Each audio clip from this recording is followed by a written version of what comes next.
RCGA was doing these trips to other cities, kind of to see what we could learn and bring back to St. Louis in terms of opportunities, best practices, again, leveraging your attributes.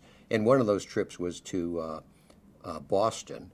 And there we saw, of course, what Cambridge was doing, or that whole area. Boston was a leading city in terms of capital formation, capital availability. And we picked up a number of ideas there that said, again, man, St. Louis, if you could do some of these things, that would really, here's a model you might follow. Early on, I think among the cities that were really leading in this innovation, entrepreneurial, biotech,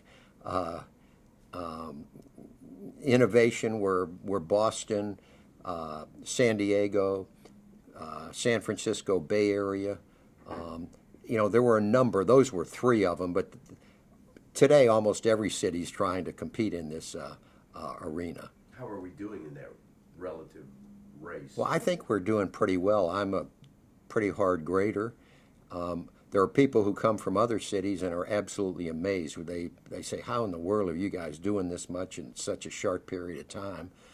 I think we're doing well. I think there's always room for improvement, but we're doing pretty well.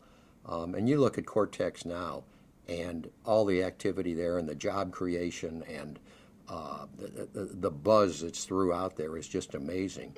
And initially, and still, while we're using biotech and life sciences, what we're really trying to do is stimulate economic development in that area.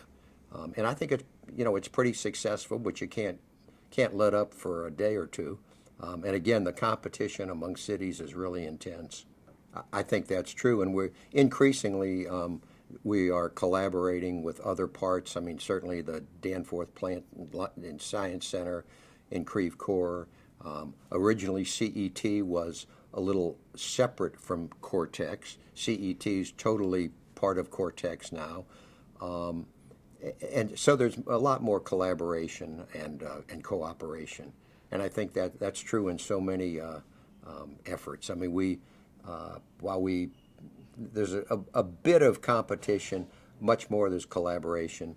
And Don Rubin deserves some credit for bringing those together. And he heads this group now that's kind of an umbrella group called BioSTL, and brings together a whole lot of the entrepreneur community. And so we're doing well at Cortex. We could always do better.